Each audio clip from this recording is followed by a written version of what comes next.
Intersection Magazine Podcast.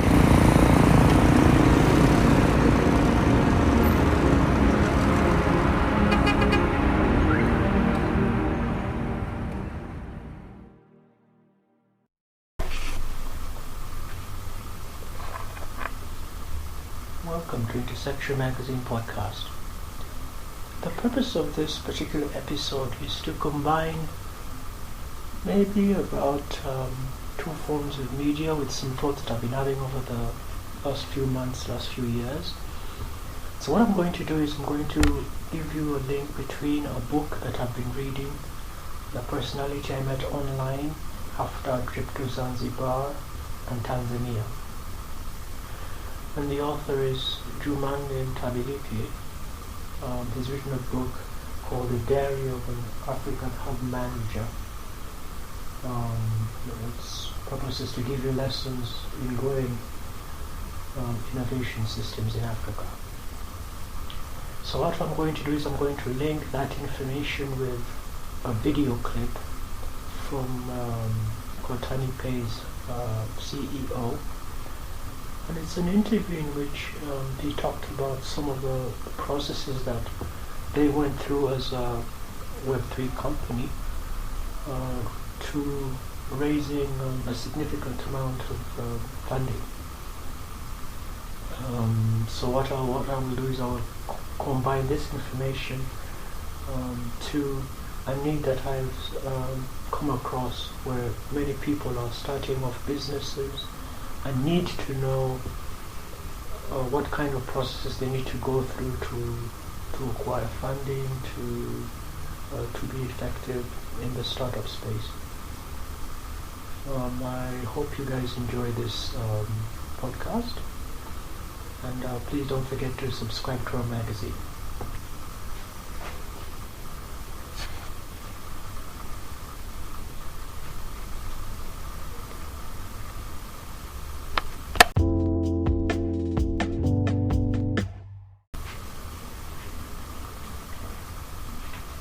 Now, in my previous work and attempt to understand the technology and innovation ecosystem, I mentioned the importance of hubs, technology hubs, and what constitutes a hub. There's very many different things for very many different people. The hubs that we have, at least in Uganda, I've described some of these in previous articles in the magazine. I think it's August 2022. Actually, the whole year of August I spent covering some spaces that I visited and other spaces that I researched online. But information, for example, about Uganda, information about Rwanda was from actual visits. Later on, we might do a little bit more in terms of covering actual spaces in places like Tanzania, Zanzibar, as well as Kenya. But what I have had to do for at least Tanzania and Kenya is depend more on interaction with people that are creating or are active in those spaces. Now, in the diary of an African hub manager, there are two parts that I think are relevant, at least in this discussion. Now, for those who are interested in more perspectives, especially a perspective from someone in South Africa, for example, I believe, covered and interviewed partly this year and last year Macharia of Gauteng, South Africa. He was part of a technology hub there, and his impact on the ecosystem in South Africa has been vast, as well as his contribution to the body of knowledge in intellectual property and copyright, trademark law, as well as regional agreements, and really a lot of work that has been done in the ecosystem in South Africa, in helping raise a new generation of intellectual property professionals and lawyers. And so you can listen to those particular episodes if you want to get a little bit more information in terms of different approaches to those spaces, as well as, of course, purchase these two books that he's written, Dr. McLean Sibanda. Those books are available on Amazon as well as through his direct channels. But let me jump right into the Diary of a Hub Manager. I'm interested in two specific sections. One section is about hackathons, and the second section is about grants. And this is interesting because Jumanne has a section where he writes and he says, let's not do another hackathon. And he says that the traditional approach for development partners has been to offer grants for projects with the hope of getting significant, but usually quick results. And he, I suppose, Jumanne's concern was that these hackathons tend to produce short-term results and are very good for advertising and public relations. But in the end, when he gives an example of a project that they run in Tanzania, in the end these projects, or the products that emerge from these short-term projects don't have enough sustainability. They don't go beyond, or they don't even actually go to the point of prototyping and beyond. So that's a bit of his criticism in terms of what he sees from hackathons, and why development partners should avoid hackathons. Now, the second thing he mentions that's relevant for this brief podcast is grants. Now, he says that he believes that there's a need to rethink the structure of fundraising grants.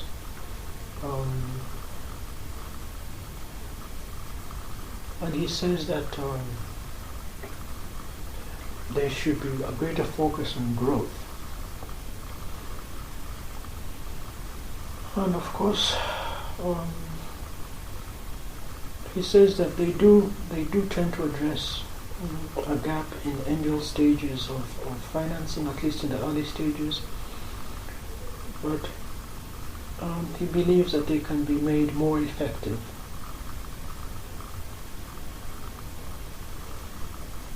So if you get a chance to read the book, you might get a little bit more insights into how he proposes that grants are made more effective.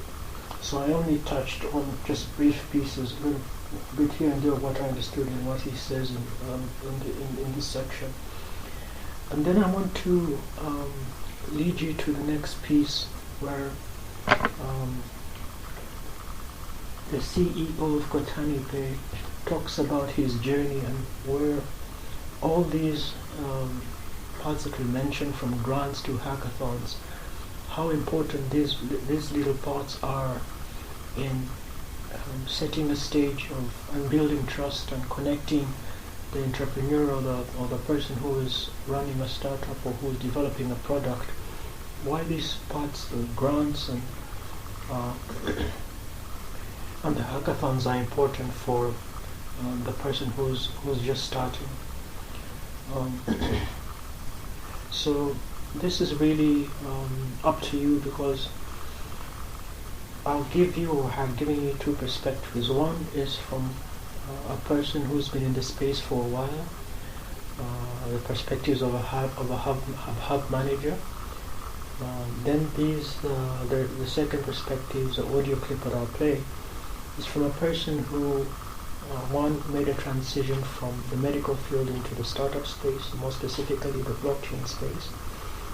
And if you get a chance to listen to more parts of the clip, he'll mention some of the approaches he took when he was diving into a new field. But that's really a topic for a different discussion. What I want you to concentrate on is this clip that we edited just to get the nuggets that are available in his description of the path, explaining the different stages, angel investing, venture capital, the hackathon and what the role the hackathon plays, the importance of grants, and what value these grants bring into the mind of the investor and into you as the person that's being invested in. And so hopefully it will help you appreciate the bigger picture. Now, in terms of, because I suppose there are many different ways we approach this subject. We're approaching it first of all from a person who runs the hub and who's watched startups and small businesses engage with the funding space. And then on the other hand, you have the entrepreneurs themselves, or people that have been successful in raising funds and what they've seen while looking at the funding space and in specific grants, hackathons. And then maybe a third person that might benefit from this podcast is the development partner who funds the hackathon, the development partner who offers the grants, as well as, of course, those who are dealing in specific parts of those grants, the grants which are, as some people call them, impact-related grants. So please listen to this section and then make your own conclusions. Thank you for listening.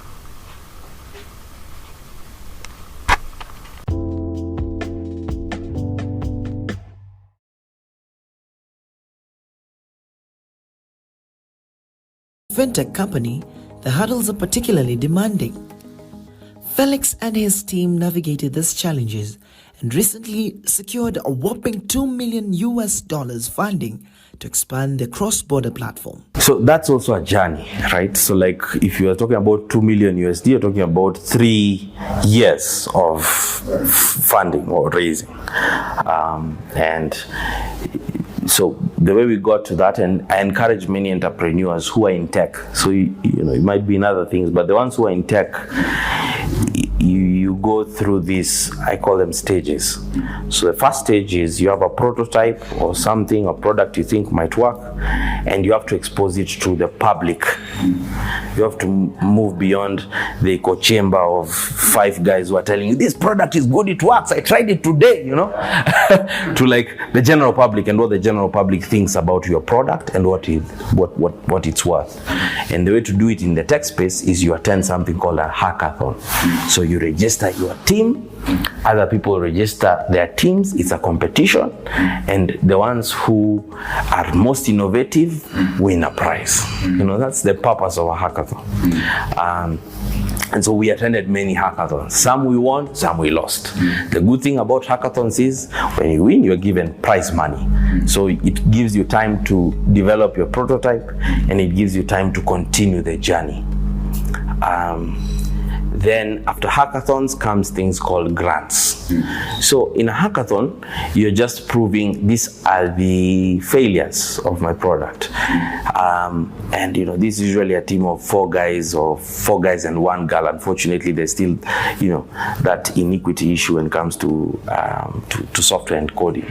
So you move from that team of 5 to a place where you apply for things called grants, tech grants. And tech grants are there in AI, tech grants are there in Web3, tech grants are everywhere. If you're building around climate tech, green economy, there are grants. If you're building around blue economy, fisheries, oceans, there are grants. So grants teach you how to be, you know, accountable. So they're usually timelines.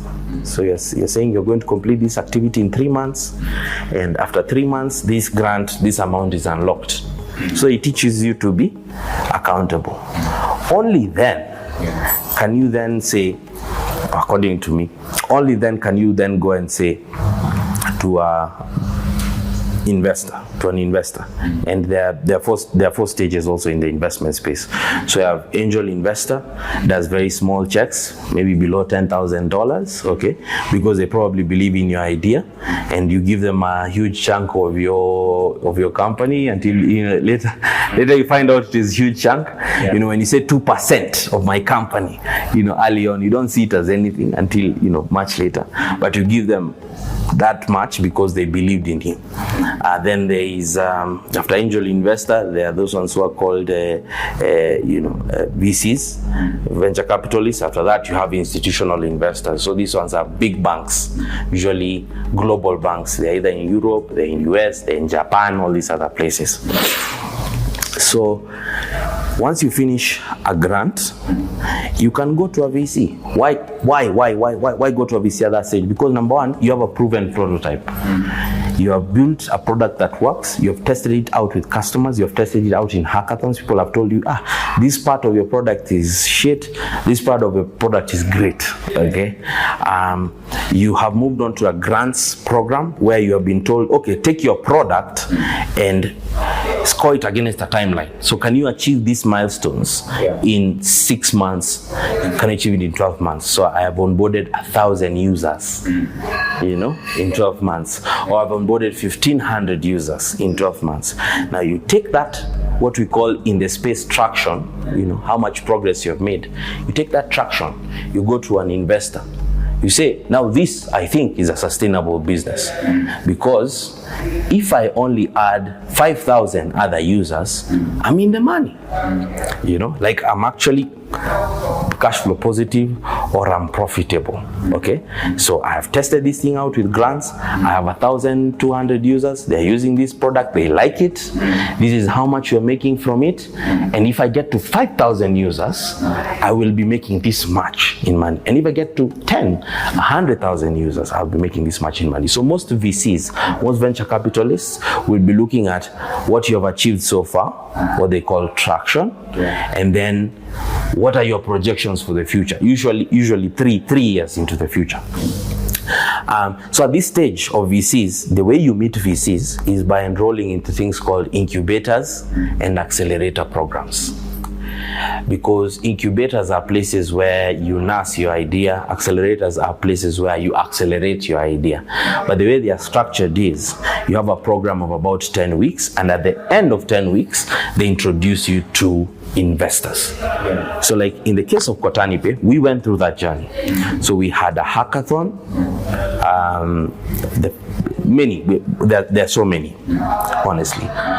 After the hackathons and winning prize money here and there, losing some and feeling, bad about it, we entered into a grant program. So there was something called the CELO grant program. It was coming in waves. So we were part of beneficiaries of the wave 1. Then after that, we entered into something called an accelerator program. So we entered into Florey's accelerator program. 10 weeks of tough hard work. You probably heard of some of these accelerators. Some of them are world-renowned, like Y Combinator or Techstars or Seedstars. So some of them are very popular, but there are also others that are not so popular, but they are valuable. Okay, so like Florey, at the end of 10 weeks, we had something called a demo day where you present to investors. From that demo day, we got 5 to 6 investors. Now you're in a different place altogether, because now you made promises, you have projections for the next 3 years. You need now to build an actual business with talent. So what do? You start onboarding talent. So talent has a lot to do with what a person can accomplish with the skills they have, more than what their resume says. So you can give me your CV. I look at it. You are in this and this school, you did this and this and whatnot. But what have you accomplished so far with the skills you have? So that's talent. So you need to onboard great talent, because in a startup, you're doing much more than is required of you. Okay.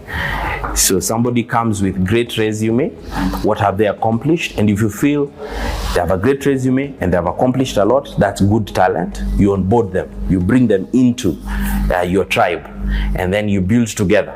And what you're doing is, as you build together, you're trying to achieve milestones that have been set for you by your investors. Okay, so if you look at that journey, you're talking about a 3 to 6 year journey, right? Like from start to the point where you actually get investors. And if you achieve your goals for the first investors, then the primary rule is investors know investors. So if you are successful with one investor, he introduces you to other investors. You understand? And that then goes like that. So then we in the space, within the startup space, within the investor space, we talk about seed, and then you start Series A, Series B, Series C, and you can go all the way to Series J because of those introductions that are coming from investors. And when investors are introducing you to other investors, they'll say, you have achieved this. These guys achieved this over the last 3 years. This is what they did, and this is why I believe you should invest in them. You understand? So that's where you get your Facebooks, your Amazons, your Teslas, your SpaceXs, all these companies that have been built out of nothing. It's because of these ecosystems, because of these relationships. So I always tell builders and companies, don't build alone, build in an ecosystem. Doesn't matter what you're doing. You might be doing digital marketing stuff. You might be doing content production. You might be doing tech stuff like we're doing. You might be doing agricultural stuff, climate tech. Build within an ecosystem, because people know people. They can introduce you if you're successful enough, and you can grow your business to become even a global business. With experience in both medicine and finance, Felix Macharia offers valuable advice for those looking to build.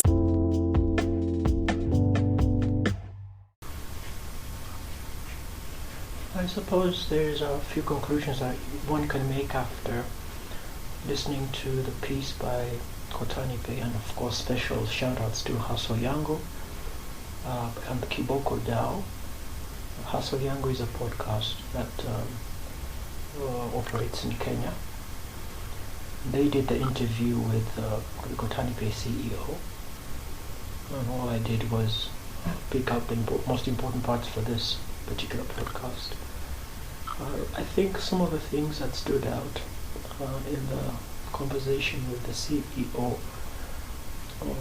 was the importance of each of those stages in development in terms of the grants,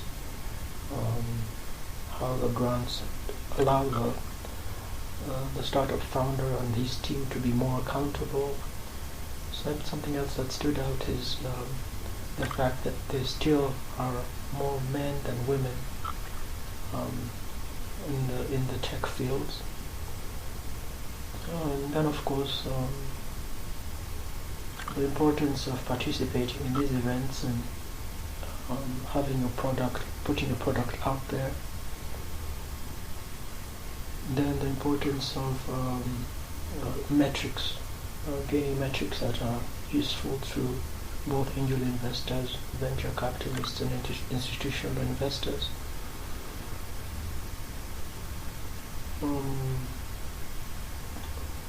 The importance of being able to be cash positive, knowing how many users you have with your application, with your product, being able to make projections and how this information is useful to those who will be investing in you. Then of course the difference between the incubator and the accelerator. I have my definitions, but his definitions are also very useful.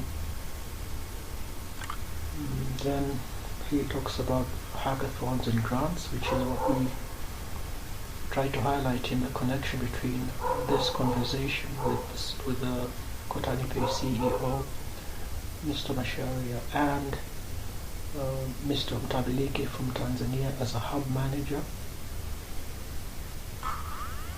We also talked about the importance of talent and the difference between what you can do and what exists on your curriculum vitae or your resume.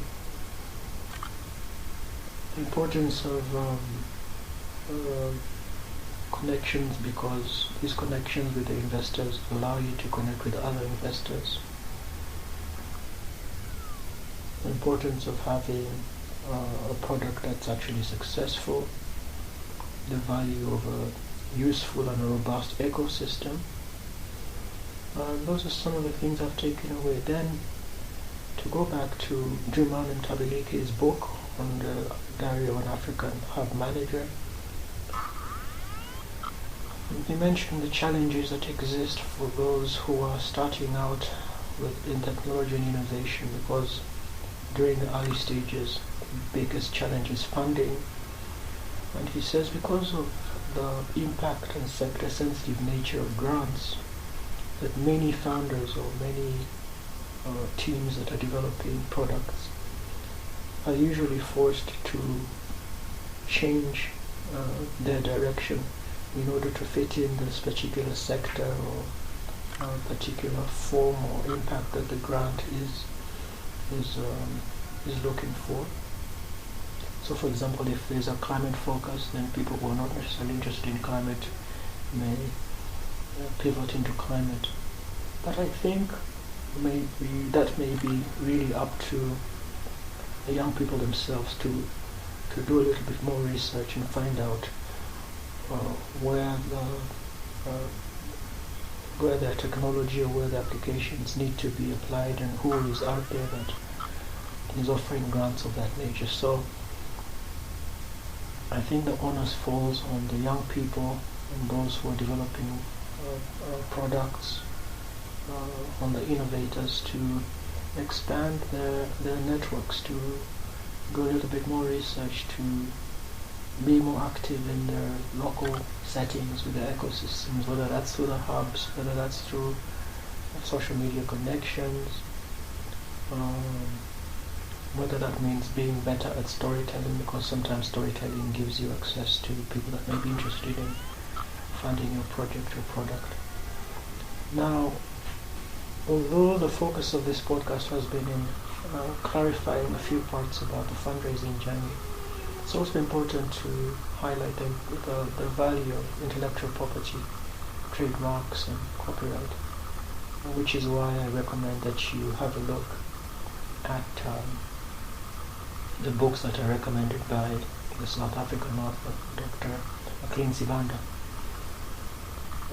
I hope you've enjoyed this episode, rather brief, but I think the material that we presented is quite relevant.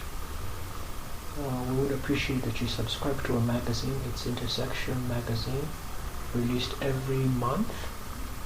It's released in online form, but it's also available on our Twitter, which is TERSECION,